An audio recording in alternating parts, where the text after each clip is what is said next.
And we are back here at 7:08 a.m. And as we promised, we have Lubbock City Councilwoman Latrell Joy with us this morning. Good morning, Latrell. Good morning. Are you ready for a windy Wednesday? I think so.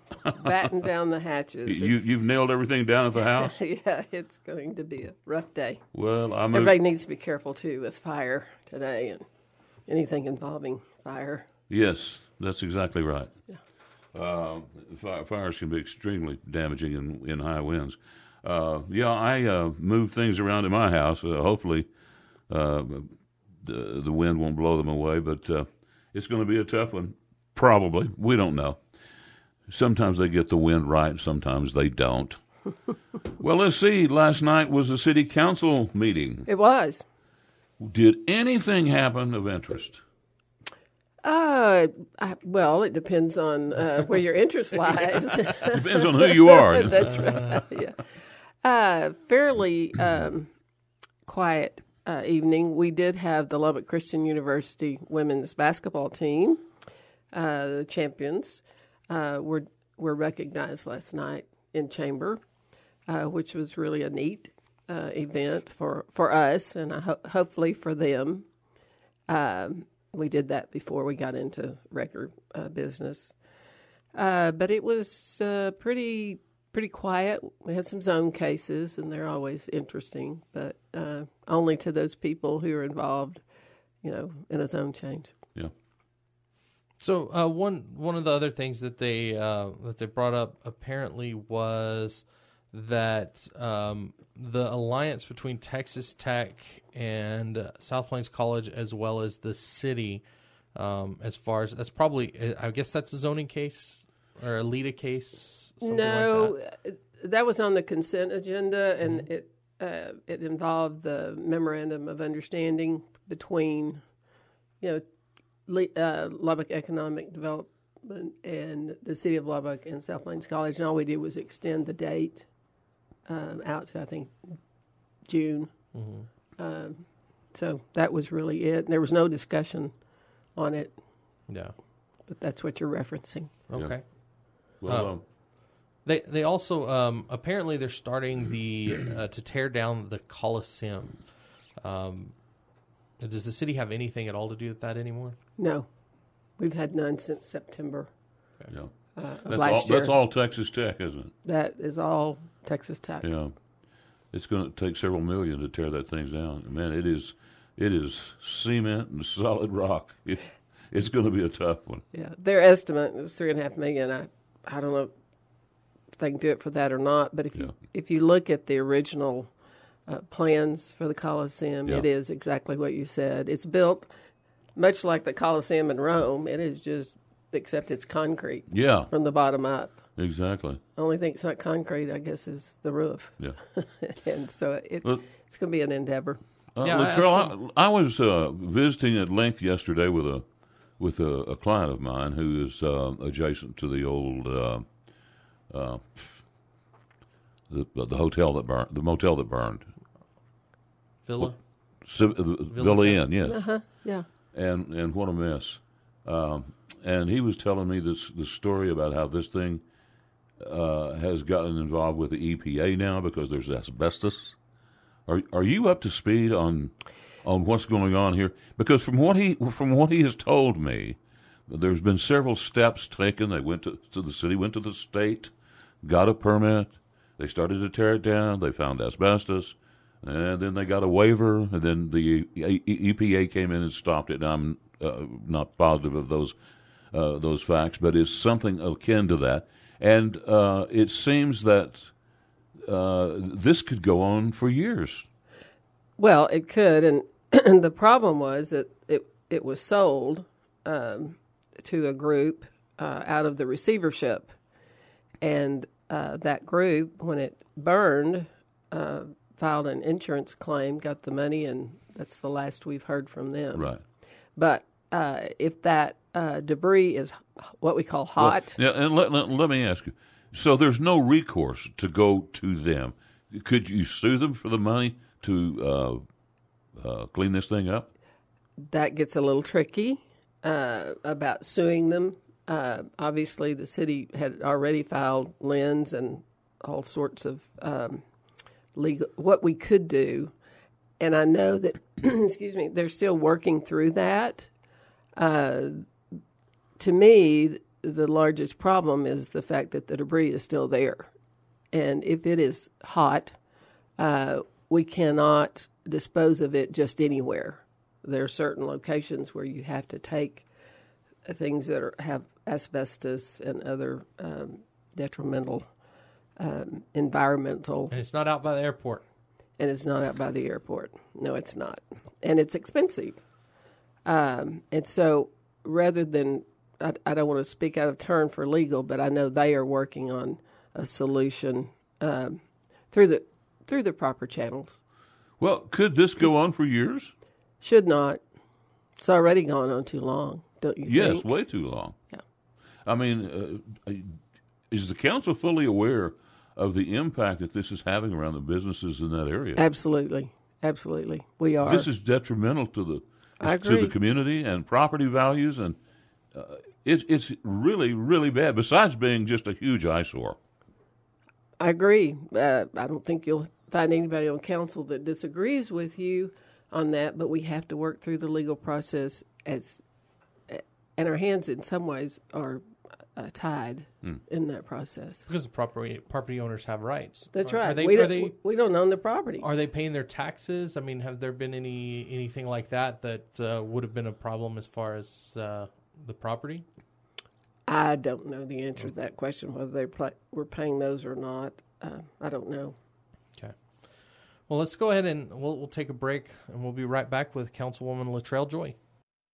News Talk 95.1 FM, 790 AM. This is KFYO Mornings with Dave King and Matt Martin, and we're visiting this morning with City Councilwoman Latrell Joy. We have a texter that says, is the city going after the owner of the dump or not? Yes or no? Yes, they are. Okay, there's your answer. With what's within their means. And by the way, if you have a question for Councilwoman Latrell Joy, our text lines are open, and we would love to hear from you. 806-680-2790 is the number. So the Mayor's Marathon is coming up. That's correct. And is there anything that we should know about the Mayor's Marathon? Well, one thing you need to know is that they do close the loop that Sunday morning. And this is the second year, so they've had the experience of doing it the first year, and it worked really well. And they reopened the loop as section by section. By section. This year, I think they've made a few little tweaks, that sort of thing. But it's a fun event. I went out. I'm not a runner. I can walk miles and miles, but and I walked the 5K, and it was fun. You know, lots of people, lots of interaction. It was fun watching people come in, and it was amazing the fact that some of them who ran the entire marathon got there so quickly. Yeah, they were so fast. Yeah, some of those guys, that's true. Some of them can run it, but and this is a qualifier for the Boston Marathon. Yes, it is. So a lot of people, if this is the closest one or the easiest to get to or whatever, they want to run the Boston Marathon. This is a good way to make that happen. And it's a convenient for some cities in the state because it's not that far to come to Lubbock and run. It takes place out at the Burl-Huffman complex in the lower part of it. So speaking of the Burl-Huffman complex, I know that I think Market Lubbock is putting a lot of money into that to upgrade that. When are we going to see all of that take place, and how long is it going to be before they're done? We are seeing it right now. Okay. I drove out there day before yesterday, and they're redoing the irrigation system, which was one of the big problems that we had out there. We have the water because the water is coming from the treatment plant going into the Buddy Holly Lake, and we have the water, but it was a very old irrigation system, and so they're digging the trenches and they're putting in the irrigation system now. That's the first step. It's done, and we anticipate it will be completed in 2 years, and that would include the artificial turf fields.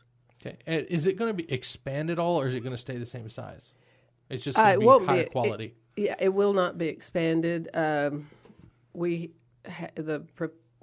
project shows a change in where some of the fields are located, that sort of thing. One of the major components is the fact that not only can you now drive around the fields instead of having to park your car and walk for some of those fields, and there's actually a second exit that will come out to the access road, because one of the problems we've always had out there is that there's the parking lot and there's one exit. And when people are trying to get out, let's say when all the games are over, I've had people tell me, I was in the parking lot for 45 minutes, and it's dangerous too. So that's one aspect that I'm really excited about, is the fact that you not only can drive all the way around, but we have a second exit coming out of the soccer complex. Yeah. Well, it's tell me how things are going with Citizens Tower. I haven't really taken a look at it lately. Well, interesting that you should ask. We are this morning about 10 o'clock. We're going to take a tour of the tower and look at the progress. I know most people can now see some progress from the outside, and we're going to be looking also at the inside, because as they've been working on the outside, they're also working on the interior. Sure. So our plan right now is move-in date November 1st. Well, I was totally shocked. Fast. I did not realize that they were going to actually gut that building down to it's just gutted down to the cement studs. And I was really surprised at that because the cost is going to be astronomical to do that. Have they got it enclosed yet? Not completely. The elevators, they're here, but they're not in yet. So, just is the building enclosed? Have they put the glass, the siding up? There's glass on most of it. I wouldn't say it's completely, but it's pretty close to being enclosed. The glass has gone in up through the 11th floor, and the reason I said the elevator's not in, obviously the top floor is where all the mechanical is located, and so that's not closed in. One of the reasons for having to strip it down, one, there was asbestos, which we had to do that originally, had to make sure there wasn't any mold. That building had leaked for a number of years. And you know what happens when it starts leaking, and it just goes down, down, down, down. Yeah. I think it'll be a very efficient building. We'll have all of our city offices that can located there, make it much more efficient, and I think everybody's looking forward to being together. LP&L being there as well. Mm-hmm. It's coming up on 7:29 this morning here on KFYO Mornings. Dave King and Matt Martin. It is 63 degrees in the Hub City this morning, and high today expected to be 88. And again, we could have some very high winds, possibly some damaging winds today as the front moves through about midday. We'll be back with more of Latrell after this. News Talk 95.1 FM and 790 AM. This is KFYO Mornings with Dave King and Matt Martin, broadcasting from the Thacker Jewelry Studio. You can see the custom collection at 6120 82nd Street in Lubbock. And again, our guest this morning is Councilwoman Latrell Joy. Where were we going next? I have several questions to ask. We were talking about the tower. Yes. The council's taking a tour this morning at 10. Just the facilities committee will be going. There are three of us. If we get more than three, we have to post it as a meeting. So, do you have Periscope? You could Periscope it, or Facebook Live it, or whatever. I don't know. You'll have to talk to one of the techno guys on that deal. Yeah. Take some video, kind of show it around. I suspect there will be some cell phones taking some video this morning, or at least some pictures. Yeah. Another thing, there's I know a hot and contentious issue. I think this may have been laid to rest, but maybe you could clear this up. This idea of the M1 and the C4 zoning, is that still alive? It's already passed. The one now? It already passed. We did pass an amendment basically to that ordinance, and it's done. I was absent that day. They took what was it? The used car lots out of it so that it wouldn't affect Avenue Q quite so extremely. Okay, that's good. And I'm trying to remember all the ins and outs, but in the end, it did pass. That's correct, and the original proposal is what created some issues with the used car dealers. They were afraid that once their location closed and they didn't have anything in there, they would lose the right to be that. So anyway, they're still in the C4, and we moved some other billboards got moved. Well, but other than that, some other businesses that really didn't need to be in C4 that needed to be over in M1. Mm-hmm. Well, I'm sorry, I was absent the day that passed because... Well, you may have been ill. I may have been ill because I was unaware of that, totally. We have police substations. That's another hot issue, and I know that there's been, recently heard some pushback on that, saying that it's going to be too expensive and it's not going to work and blah, blah, blah. What's your take on the substations? Well, I think substations do work, and particularly in a city the size of Lubbock. When I say the size, I'm not talking about population. I'm talking about square miles. And the one on 19th and Martin Luther King will be the first one, and we're real close to getting to start on that one. That is going to be built on city-owned properties, so we didn't have to purchase any property. And I'm excited just because it's going to be really pretty, overlooking the lake and everything. Oh. I mean, it's going to be great. Yeah, so. I'd love to have an office overlooking that lake. They're using the same design for all three of the locations, right. So you don't have all of that change. The one that's out south off of Indiana, that land was donated by Thomas Payne to the city. He has some developments out there, and so we don't have that cost. Let me ask you this. With the fire stations, I know that a lot of the fire stations look very similar. Or did y'all use the same thing for them as well? Like the same building? Yes, okay. We're using the same plans for all of the substations. And that just saves a lot of money, right? Absolutely. A lot of the friendship schools did that. They started using the same plans for different schools. And why reinvent the wheel? That's right, unless you need to, and we didn't need to. And then right now we're pursuing a location out in North Lubbock, out in kind of my district, for the third one. And so they'll really, it just rotates. You start on one and you do the phase, and then you move those people over to the second one, and then you move them over to the third one. So they're all kind of going to, at one point, will all be going on pretty much the same time. Well, so the one thing that we talked about last, I think it was 2 weeks ago, was the cleanup out at I-27. I think y'all had a vote for that. How exactly is that going to work, and do we have any ETAs at all, or are we still waiting on the state? We are working with TCEQ currently on that property, and I think we should know about funding to clean it up.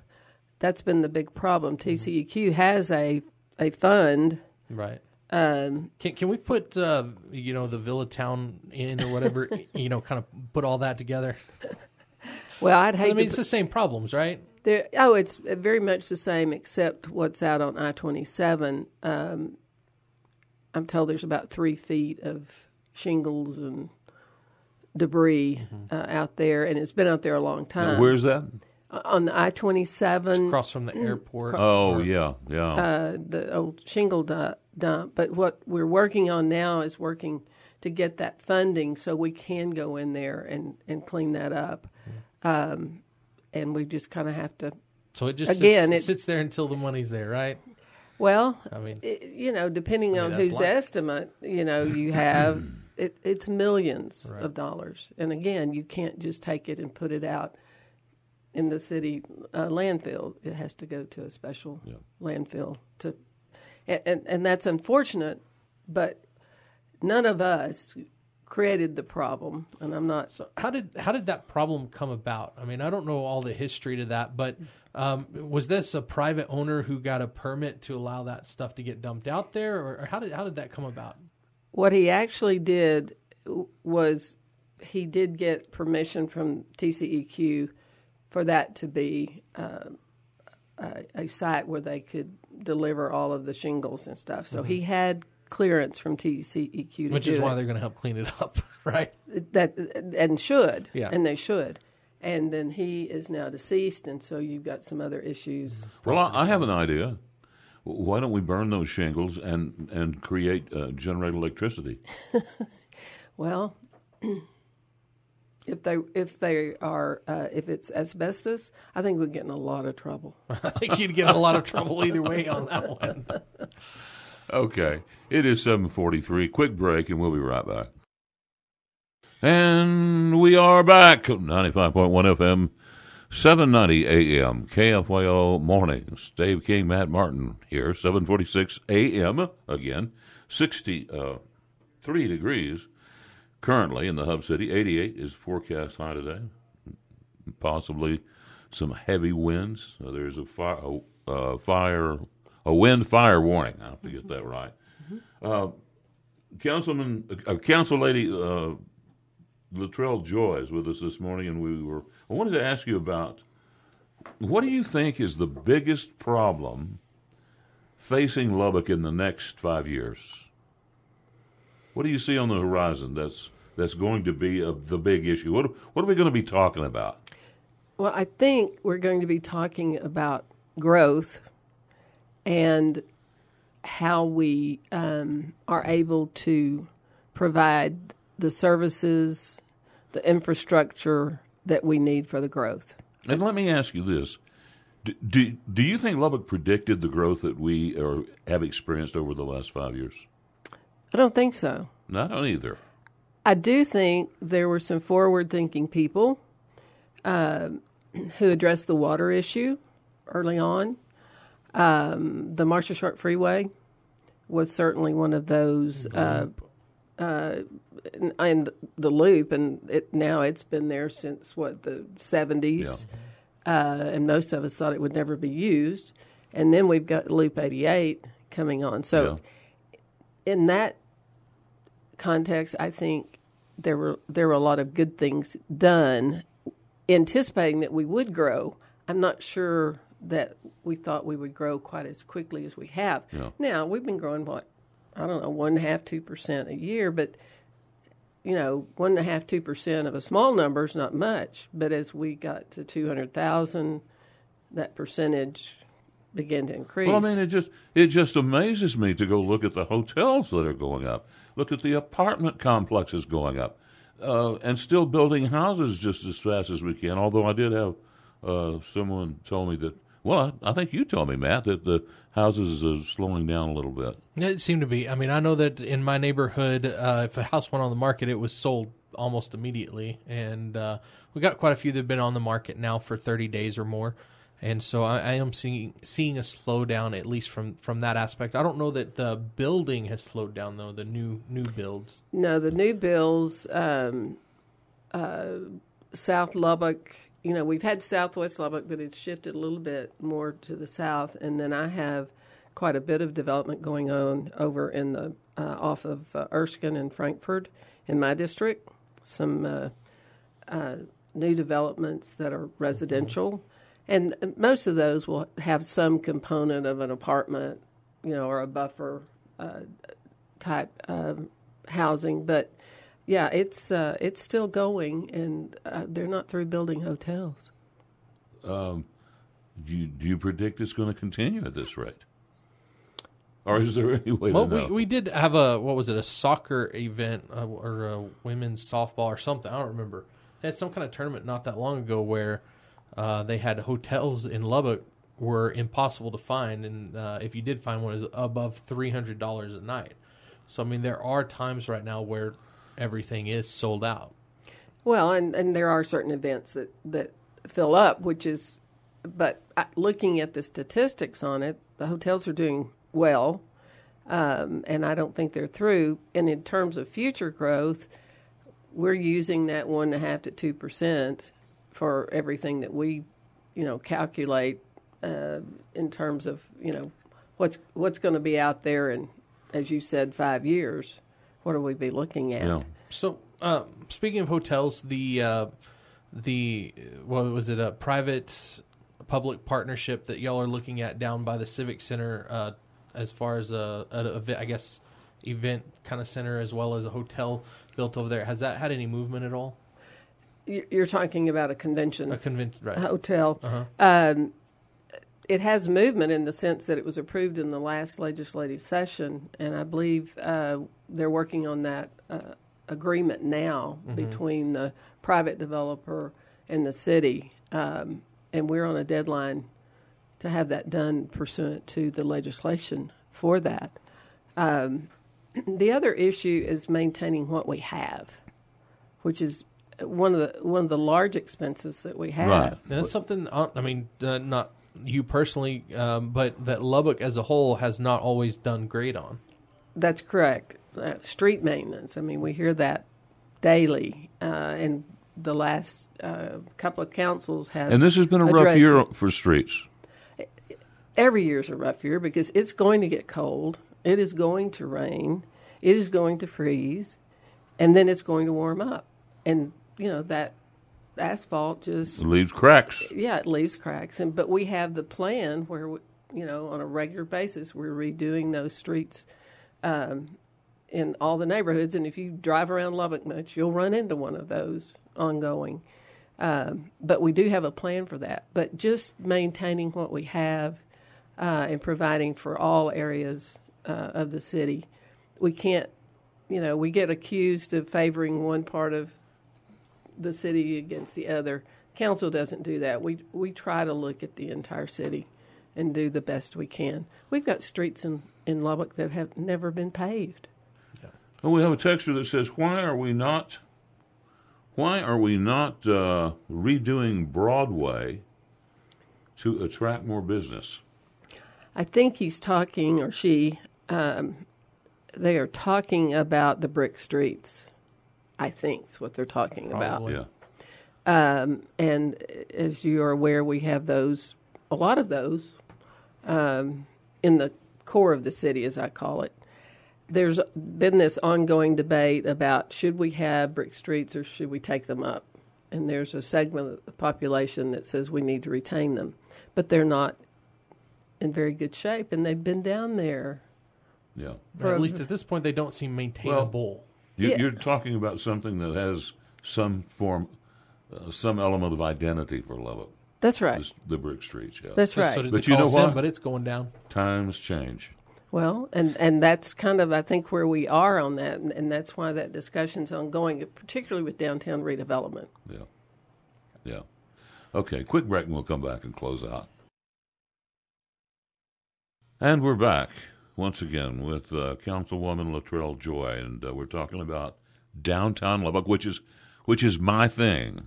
I desperately want to do everything I can, which is going to be very little, but to improve our downtown Lubbock, and we're making progress. There's no, and I'm glad to see it. I just want to see it go faster. Yes, and that's one of the major issues that it's being addressed now. Lubbock Economic Development is looking at that. Obviously, the city's looking at it.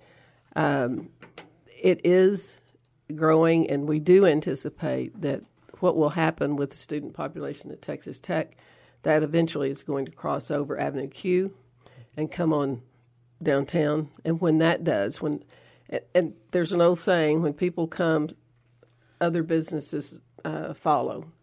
And I think that's what we're looking for is activity downtown. Which we're beginning to get. And more retail, because we lost the retail in the 70s when everybody moved out to the mall.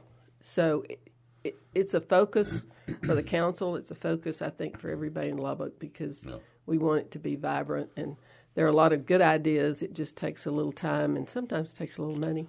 Latrell, we have a texter this morning that says, come on. There are streets from Roman times that are in better shape than the brick on Broadway. This is not rocket science.